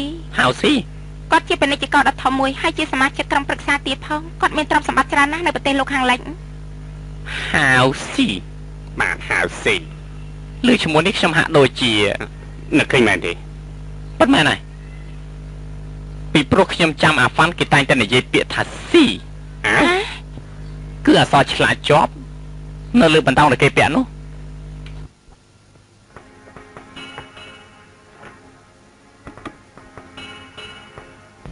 រឿងរបស់អាហ្វាន់ប្រកាសជាជាប់ពាក់ព័ន្ធហើយបន្តទៅជាអញ្ចឹងអូសម្លាញ់លោកប្តីអូនដឹងស្អីខ្លះពីរឿងហៅស៊ីគាត់កាន់សាសនាគ្រីស្ទជាមនុស្សត្រឹមត្រូវណាអាយិនបាទបញ្ជូនគំនូនេះដល់ដៃហៅស៊ីគឺយើងចង់ឲ្យគាត់ទៅមើលគេកាត់ទោសអាហ្វាន់លោកម្ចាស់រូបនេះមិនក៏អាភាខ្លាំងម្ល៉េះឯងពេញចិត្តហ៎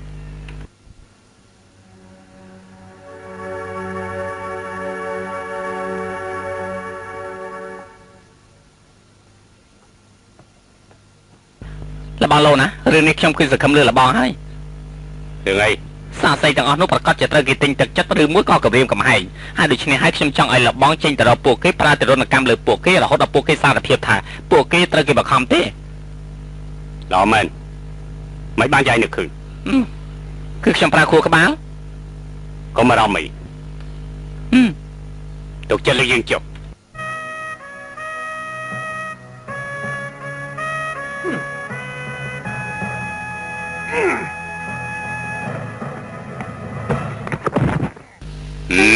មិនអីទេទុកចិត្តលើខ្ញុំចុះ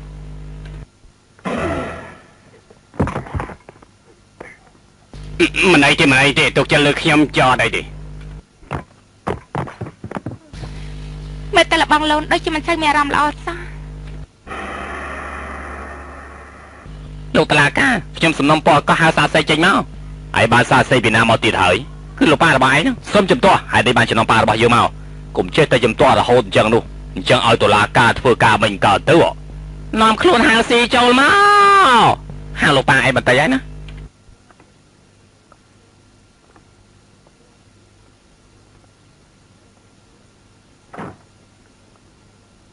នេះហើយគឺលោកម្ចាស់របស់ខ្ញុំ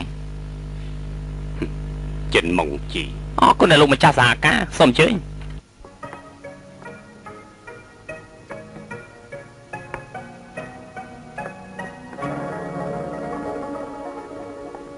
心肝寶貝，你突然在眼前，我給錯。សូមលោកស្បាត់ភ្លាមទៅថាអ្វីដែលលោកនិយាយគឺជាការពិតទាំងអស់លោកស៊ីតើលោកស្គាល់គេម្នាក់នេះដែរទេអត់ស្គាល់ទេក៏ប៉ុន្តែមុខមាត់របស់គេដូចជាប្រពន្ធចុងរបស់យើងបែបបាត់ពិតជាដូចណាស់ថាម៉េចលោកមានប្រពន្ធចុងហើយមានកូនប្រុសម្នាក់ទៀតមែនទេពិតមែនហើយយើងមានកូនប្រុសម្នាក់ឈ្មោះរបស់គេគឺកឹមស៊ីតែគេស្លាប់បាត់ហើយហេតុអីបានជាគេស្លាប់យើងក៏មិនដឹងពីមូលហេតុដែរបានចឹងមិនបានជាលោកដឹងថាគេស្លាប់ព្រោះយើងបែកគ្នាជាង20ឆ្នាំហើយអញ្ចឹងមិនបានជាលោកហ៊ានសន្និដ្ឋានថាគេស្លាប់ព្រោះខ្ញុំបានឃើញសាកសពរបស់គេនៅក្នុងក្តៅមឈូសខ្មៅងាប់យូរមកហើយមិនក៏លោកហ៊ានសន្និដ្ឋានថាគេជាកូនរបស់លោកខ្ញុំចំណាំកំបេះគូតរបស់វាថាម៉េចចំណាំកំបេះគូតពិតមែនហើយខ្ញុំឃើញស្នាមខ្នៅពីកំណើតរបស់វារៀងត្រីកោណនៅលើកំបេះគូតហើយនេះហើយទើបខ្ញុំអាចចំណាំបានសន្និដ្ឋានថាហើយលោកស៊ីរឿងដែលលោកស្មានមកដល់នៅពេលនេះពិតជាមានច្រើនណាអាហ្វាន់ដើម្បីឲ្យរឿងនេះចប់ឆាប់ឯសាលខោបាយភ្លាមទៅបាន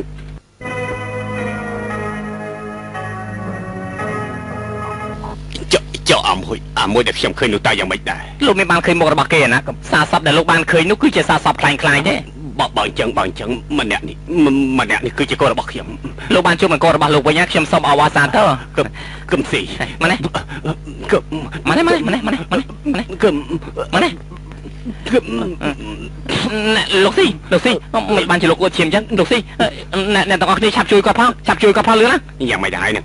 លោកស៊ីឥឡូវនេះអ្នកទាំងអស់គ្នាបានឃើញហើយតាលោកស៊ីបានទទួលស្គាល់អាហ្វាន់ជាកូនរបស់គាត់ទៅហើយនេះអាចបញ្ជាក់ថាប្រកាសជាមានមនុស្សអាក្រក់ដែលមានអំណាចមានបំណងចង់កម្ចាត់បន្លាក្នុងកែវភ្នែកហើយដើម្បីដណ្ដើមទ្រព្យសម្បត្តិរបស់លោកស៊ីតែម្ដងនេះគឺជាការពិតក៏ប៉ុន្តែអំបញ្ញមិញនេះសាស័យមិនទាន់ស្បត់ចំពោះមុខគម្ពីរនៅឡើយទេដូច្នេះពាក្យសម្ដីរបស់គាត់មិនអាចយកជាការពិតបានដែរតែគាត់បានស្បត់ហើយតាដែលរបស់គាត់ដាក់នៅលើគម្ពីរតែគាត់មិនទាន់បានសច្ចាបានចាំធ្វើម្ដងទៀត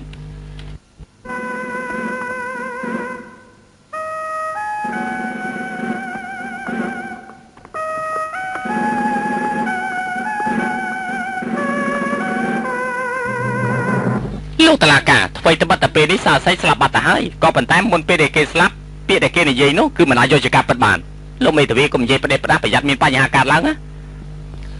សុំទោសទៅចុះណាច្បាប់គឺច្បាប់មិនអាចកែប្រែបានទេចិនម៉ុងជីយើងមិនអាចជួយលោកបានទេណាលោកតាឡាការឿងអីថាជួយមិនបានលោកតារៀនឡើងវិញទៅល្អជាងឪពុកស្លាប់ទាំងមូលប៉ុន្តែលោកគ្មានសម្រាប់ទឹកភ្នែកលោកគឺជាកូនអកតញ្ញូដោយសារតែឯងនឹងឲ្យបានជាប៉ារបស់យើងស្លាប់ឬប៉ារបស់យើងមានជំងឺបេះដូងឯងយកគាត់មកធ្វើជាសាស័យបើមិនចឹងគាត់ក៏មិនស្លាប់ដែរសុំទោសលោកតាឡាកាលោកប៉ារបស់ខ្ញុំទើបតែស្លាប់ខ្ញុំមិនមកជួយចិត្តយ៉ាងម៉េចនឹងកើតទៅសុំយំឯ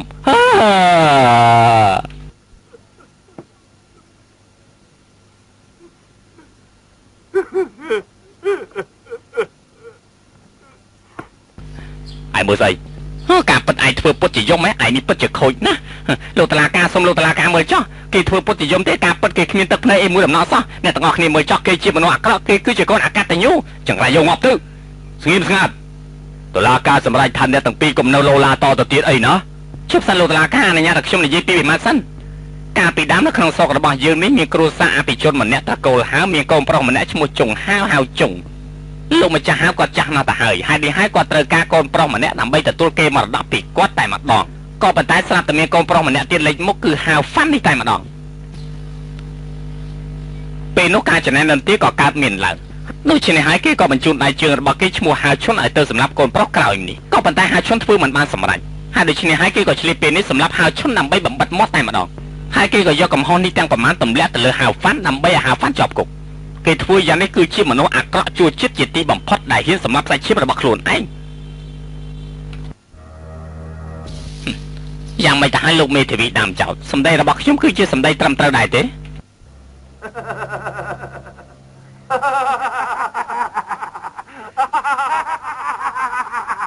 លោកមេធាវីហេតុអីបានឆ្លោះសាយខ្ញុំសាយដោយសារតែឯងជាមនុស្សដែលគួរអស់សំណើចខ្ញុំជាមនុស្សដែលគួរអស់សំណើចហើយបានអញ្ចឹងហេតុអីបានជាថ្ងាសរបស់លោកបែកញើសច្រើនម្ល៉េះពិតជាគួរឲ្យចម្លែកមែនលោកមេធាវីថ្ងៃដែលហៅឈុនស្លាប់នោះតើលោកនៅណាដែរនៅផ្ទះលោកនៅផ្ទះធ្វើអីមើលសភៅមើលរឿងអីរឿងក្រុមពីរចាប់ត្រឹមណាចាប់ត្រឹមកន្លែងទាហានត្រង់ទាហានជួបនឹងប្រើសក់របស់នោះមែនទេមែនហើយតែលោកចង់លេងឆាកកំ pl ែងជាមួយនឹងយើងមែនទេខ្ញុំលេងឆាកកំ pl ែងខ្ញុំចង់សួរលោកថាលោកអានចាប់ត្រឹមណាទៅរឿងអីដែលយើងត្រូវនិយាយប្រាប់ឯងទៅហើយពីព្រោះអំពើដែលលោកបានធ្វើគឺជាអំពើដែលគួរអៀនខ្មាស់ឯងកុំហួសហេតុពេកណាហើយជួននេះចេញសិនទៅមើលទៅទឹកមុខរបស់លោកប្រហែលថ្ងៃនេះដូចជាមិនសូវបានដេកហើយឈុនគេមកសួរសុខទុក្ខលោករយប់លោកតឡាការនិយាយពីរឿងរបស់យើងសិនយប់នោះលោកធ្វើអ្វីខ្លះនិយាយមកមើលខ្ញុំបាននិយាយប្រាប់លោកហើយតើថាយប់នោះខ្ញុំអានសភៅលោកខ្លាំងទេឬមួយយ៉ាងម៉េចខ្ញុំមិនមែនចង់និយាយយប់អាឈុនត្រូវគេសម្លាប់ទេខ្ញុំចង់និយាយយប់អាឈុនមុនគេសម្លាប់យប់មុនពេលវាស្លាប់នោះខ្ញុំ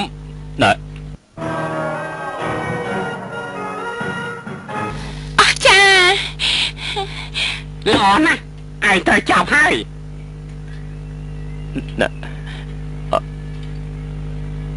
លោកតឡាការខ្ញុំគ្មានចេតនាទេហើយចេតនាឬមិនចេតនាគឺជារឿងផ្សេងយើងចង់ដឹងថាយប់នោះឯងបានធ្វើស្អីខ្លះនៅស្ងៀមកងការពារពួកឯងច្រឡំហើយគឺចាប់ចិនមុងជីតអេមិនបានចាប់ខ្ញុំទៅវិញឯងបានធ្វើឲ្យមេធាវីស្របច្បាប់អ្នកឡប់សតិឆ្លើយគ្មានដឹងអីក៏ប៉ុន្តែយើងយល់ថានេះគឺជាទម្រង់ការច្បាប់គឺត្រូវដោះលែងមិនថាអញ្ចឹងណា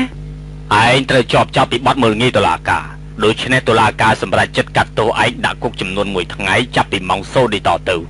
ហេលោកតុលាការលោកលេងសារជាមួយខ្ញុំទេដឹងលោកតុលាការមិនបានយកធ្វើអញ្ចឹងលោកប្តីលោកតុលាការបើអញ្ចឹងអ្វីដែលពួកយើងបានឮនេះគួរតែបំភ្លេចចោលឬមួយយ៉ាងម៉េចទៅបើមិនសិនជាការបំភ្លឺអំបញ្ញមិញនេះវាខុសស្រឡះនឹងច្បាប់គណៈវិនិច្ឆ័យទាំងអស់អ្វីដែលអស់លោកបានឃើញនិងបានឮអំបញ្ញមិញនេះបំភ្លេចចោលទៅហើយថ្ងៃស្អែកប្រពន្ធរបស់លោកចិនមិញជឿនឹងធ្វើជាសាក្សីតំណាងបកស្រាយបញ្ចប់រឿងក្តីនេះហើយលើនេះបិទសវនាការ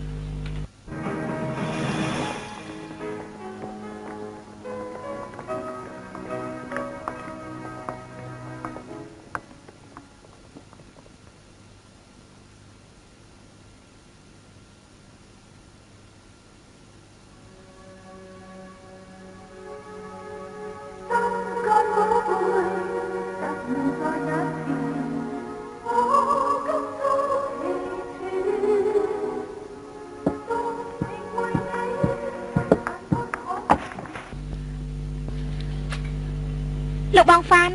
អ្នករៀងសៀវលោកបងហ្វាន់ហើយបានជាមកទីនេះខ្ញុំមកជួយរំដោះបងនឹងណាល្អណាស់ខ្ញុំទៅរៀបចំអីវ៉ាន់សិនលោកបងហ្វាន់ខ្ញុំគ្រាន់តែចង់សាកចិត្តបងទេបើយល់មិនខុសបងគឺជាមនុស្សប្រុសដែលគ្មានភាពក្លាហាននិងកំសាកចិត្តទីបំផុតខ្ញុំហ្នឹងហ៎បើបងរត់ចេញបែបនេះបងនៅតែចាប់កម្មពីគ្មានថ្ងៃសុខសាន្តនិងត្រូវកិច្ចខ្លួនជានិច្ចហើយចាប់ឈ្មោះជាក្រិតជនជារៀងរហូតទៀតបើអញ្ចឹងខ្ញុំខ្ពើមទៅណាធ្វើអញ្ចឹងទៅខ្ញុំស្រឡាញ់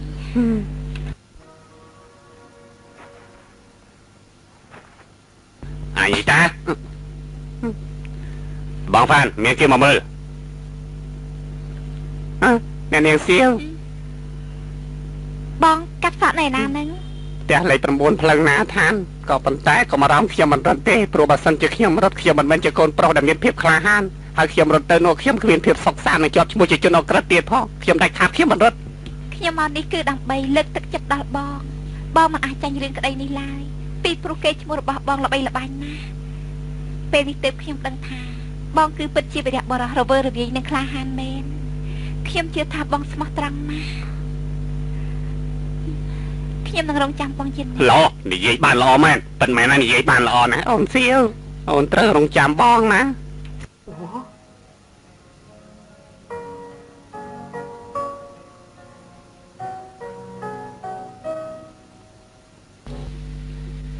្អែកមក5បងរួចខ្លួនហើយតែបកស្រាយបញ្ចប់រឿងក្តីនោះយ៉ាងម៉េចហើយពួកគេមិនអាចធ្វើអីបងបានទេពួកគេមិននឹកស្មានថាអូនទៅរៀននៅអង់គ្លេសហើយនេះឲ្យបានចោលឲ្យអូនស្អែកនេះជំនួសបងលោកប្តីអូនទៅតែយកឈ្នះរឿងក្តីនេះឲ្យបានការដែលបងបញ្ជូនអូនទៅអង់គ្លេសមិនមែនព្រោះតែធេញទ្រាំនឹងអូនទេហើយមិនមែនមកពីអញ្ចឹងទេដោយសារតែបងយល់ថាពិភពលោកនេះធំធេងណាស់ហើយនេះឲ្យបានជាបងមិនឲ្យអូនទៅរៀននៅប្រទេសអង់គ្លេសឲ្យស្គាល់ពិភពលោកទូទៅលោកប្តីតែអូនទៅអង់គ្លេសនោះមិនមែនទៅរៀនច្បាប់ទេគឺគេជំទាស់នឹងអូនមិនអញ្ចឹងពេលដែលអូនទៅអង់គ្លេសអូនទៅរៀនស្អីដែរគឺរៀនកាត់ដេរនិងបង្ហាញម៉ូដខាងស្អីខាងកាត់ដេរបង្ហាញម៉ូដព្រោះអូនរៀនខាងច្បាប់មិនបានចេញទៅកាត់ដេរបង្ហាញម៉ូដហ៎ប្តីសម្លាញ់គិតយ៉ាងម៉េចទៅកាត់ដេរបង្ហាញម៉ូដសូមអញ្ជើញក្រោកឈរឡើង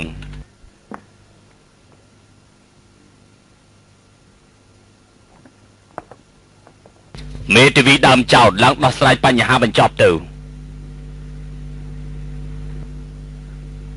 ទោះបីជាមនុស្សសញ្ចេតនាច្រើនក៏ដោយក៏ប៉ុន្តែច្បាប់មិនអនុញ្ញាតឲ្យមនុស្សខុសរួចខ្លួនទេបើសិនជាគ្រួសាររបស់លោកត្រូវគេសម្លាប់តើលោកគួរធ្វើយ៉ាងម៉េចដែរទៅពេលនេះមានផតតាំងមានសារស្អីបញ្ជាក់ថាគេគឺជាឃាតករទៅហើយនេះឲ្យសុំឲ្យគណៈវិនិច្ឆ័យហើយនឹងលោកចៅក្រមធ្វើការវិនិច្ឆ័យទោសរបស់គេទៅចុះសារស្អីថ្មីប្តីខ្ញុំបានបញ្ជូនខ្ញុំទៅរៀនច្បាប់នៅអង់គ្លេសប៉ុន្តែខ្ញុំមិនបានរៀនតាមបំណងរបស់គាត់ទេខ្ញុំបែរជាទៅរៀនខាងកាត់ដេរទៅវិញថ្មីត្បិតតែខ្ញុំមិនសូវចេះដឹងមែនតែខ្ញុំមានរឿងមួយមិនយល់សោះតែក្នុងโลกនេះសំខាន់ជាងគេបំផុតគឺអ្វីទៅជាច្បាប់ឬក៏អាយុជីវិតមនុស្សមិនដឹងថាលោកចៅក្រមប្រកាន់នឹងទស្សនៈខ្ញុំឬក៏អត់ទេ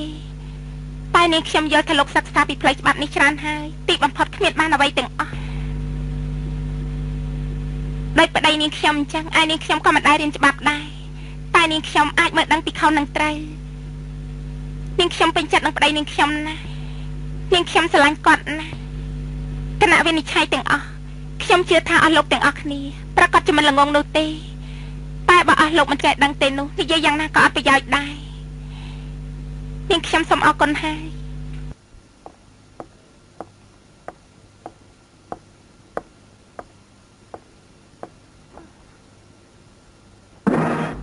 បងស្រីគេដោះលែងពិតមែនហើយបងលឺអស់ហើយពិតជាលឺយ៉ាងម៉េចដែរនេះពិតជាអាដាមភរិយាដែលមានការចេះដឹងខ្ពង់ខ្ពស់មែនអូនសម្លាញ់បងសូមសរសើរអូនដោយស្មោះហើយណាចេះតែបញ្ចូលអូនមានបញ្ហាទេអូនមើលខាងនោះសូមបីតែជនពិការម្នាក់នោះក៏គេបង្ហូរទឹកភ្នែកដោយសារតែអូនដែរលោកចៅក្រមបើសិនជាអស់កិច្ចការឲ្យសូមសម្រាប់បន្តិចពីព្រោះថាភ្នែកម្ខាងរបស់ខ្ញុំមានបញ្ហាហើយ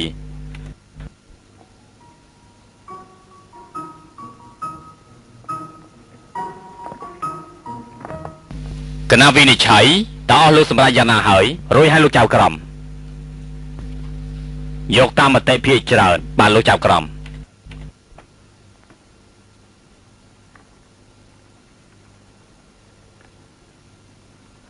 គណៈវិនិច្ឆ័យបានធ្វើការវែងញែកហើយលទ្ធផលបានបង្ហាញថាជនជាប់ចោតពិតជាមានកំហុសពិតប្រាកដមែន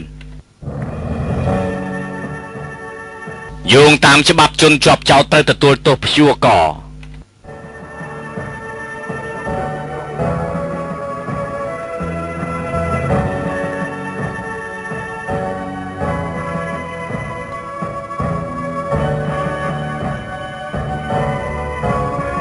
បាត់សាវនាការ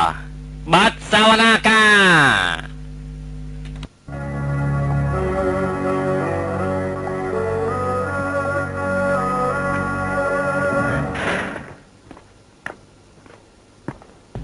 ឈប់សិន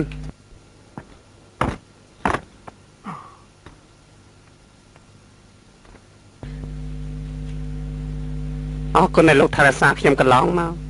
សូមលោកទទួលយកផ្លូវមន់នេះចុះ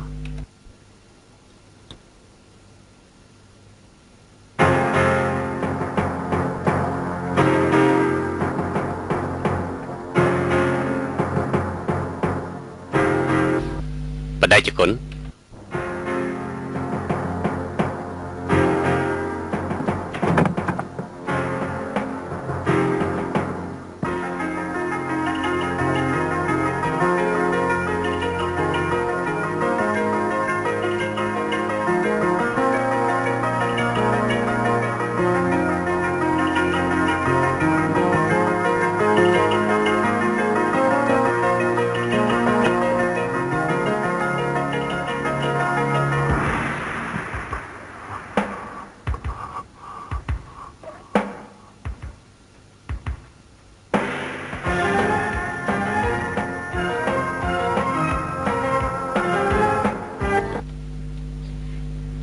ថ្ងៃនេះឯងសម្រាប់យើងគង់តែមានហៅហ្វានរាប់រយណាមកសម្រាប់ឯងវិញទេបដិជគុណលោកម្ចាស់ខ្ញុំចាប់គេជាប់ហើយលោកម្ចាស់ខ្ញុំចាប់គេជាប់ហើយលោកចៅក្រមតួនេះគេហៅថាតួស្អីទៅតាមច្បាប់បានចែកថាគឺជាតួព្យួរកប្រសាណាអាយិនបាទដាក់គេជាប់លាមអត់អាយចង់យ៉ាងម៉េចលោកចៅក្រមគ្រាន់តែដាក់តួព្យួរកគេតែមិនមែនឲ្យគេស្លាប់ឯណាឥឡូវនេះករបស់គេដាក់ចូលក្នុងខ្សែហើយត្រូវទៅដោះលែងគេវិញហើយនិយាយចឹងបានន័យថាលោកចៅក្រមច្បាប់គឺច្បាប់គ្មាននរណាម្នាក់អាចកែប្រែច្បាប់បានទេខ្ញុំមិនអាចជួយលោកបានឡើយលោកចៅក្រមមុននឹងនិយាយត្រូវតែគិតឲ្យច្បាស់សិនបើមិនចឹងទេលោកច្បាស់ជាធ្វើឲ្យរដ្ឋាភិបាលអង់គ្លេសបាក់មុខជាមិនខានទេ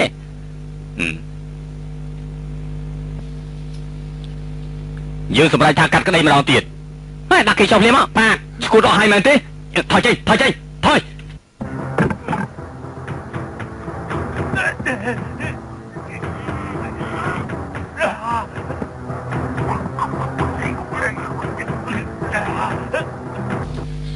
ខ្សែប៉ុណ្ណឹងមានអីគួរអស់ចាទៅ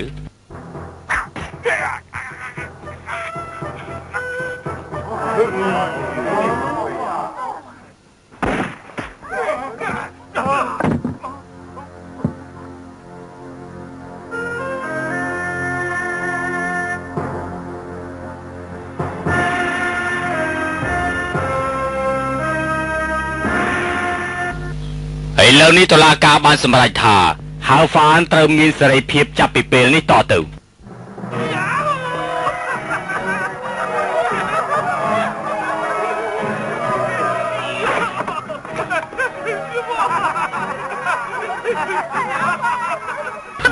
ខ្ញុំមានសេរីភាពហើយលោកមេធាវីចុងលោកត្រូវចាប់ខ្លួនពីបទសម្លាប់មនុស្សក្រោកឡើង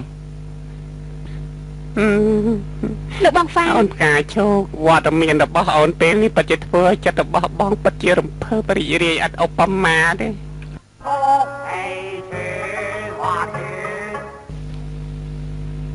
រយៈពេល1ឆ្នាំក្រោយមកអាគៀនតែឈរគៀគ្នាតែខ្ញុំសរេណា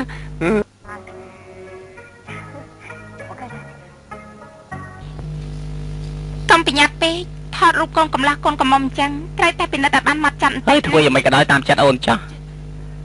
រៀនតែងខ្លួនពីកាលណាចាលោកម្ចាស់លោកស្រីអាហ្វានលោកម្ចាស់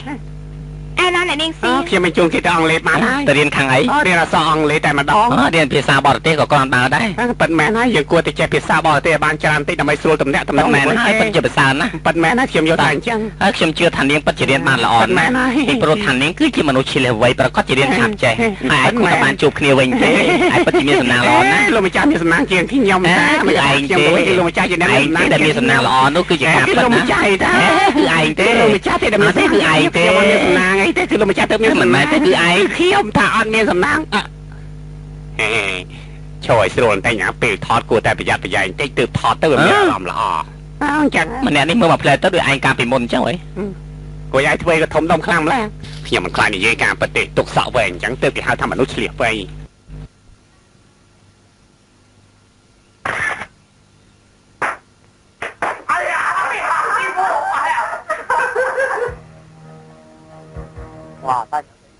哎呦，啥了？啥？我记得快点。mau. Yeah. Hey, what's going on? Hold on. Đâu từng đâu. I think you. Thằng mèo.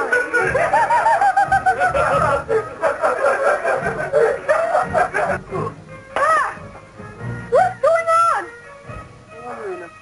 Đâu từng đâu. Mèo này. Đừng có hàm à? Chịu phục á. Phụ.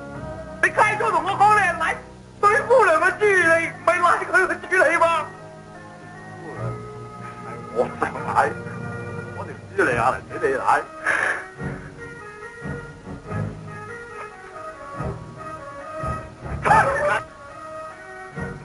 官，條豬嚟有奶嘛講到？有奶啦嘛官，條豬嚟有奶過你，咁奶過你。師傅，你開咗同我講我係奶，咪出嚟就要條脷喎。得咪就得啦，鬼嚟啤到咁啊！喂，師傅，佢又諗佢，佢又想搶佢，佢又尖佢，你又嬲佢。仲有，我想裝你。係。佢又尖佢，你又嬲。生咁樣，我想裝你。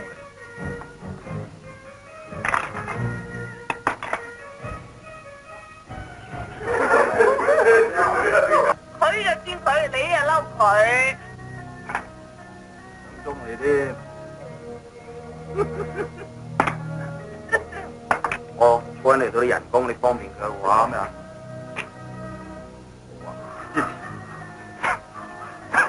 我冇之前啊。咁睇嚟，我要幫你。咁嗰日一個人行過彌敦道9號嗰陣時，有個肥婆向我揮手，佢話斗領一個頭，我話我咪就去咗咯。所以話乜嘢冇平冇贏冇好啊得㗎。真係個等邊三角形係咩嚟？開形。開形機。哇！今日好熱氣啊！你睇你幾多粒粒？點照啦？嘢喎，排狗嚟喎。喂，俾翻1000俾8個你，得啦得啦啩？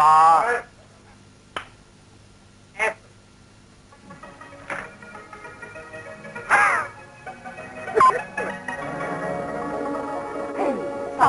肝寶貝，你突然在眼前，我急促氣喘話喘，動情為你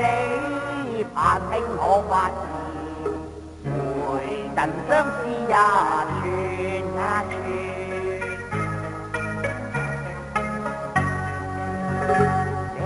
如果的眼波跟你通現，映出我長烈狂熱花焰，紅紅早狂像失去焦點，心腸已虛掩，可憐心肝寶貝夢精甜，盼春宵太短話短，但願寒夜裏曙光不會變，長擁你的溫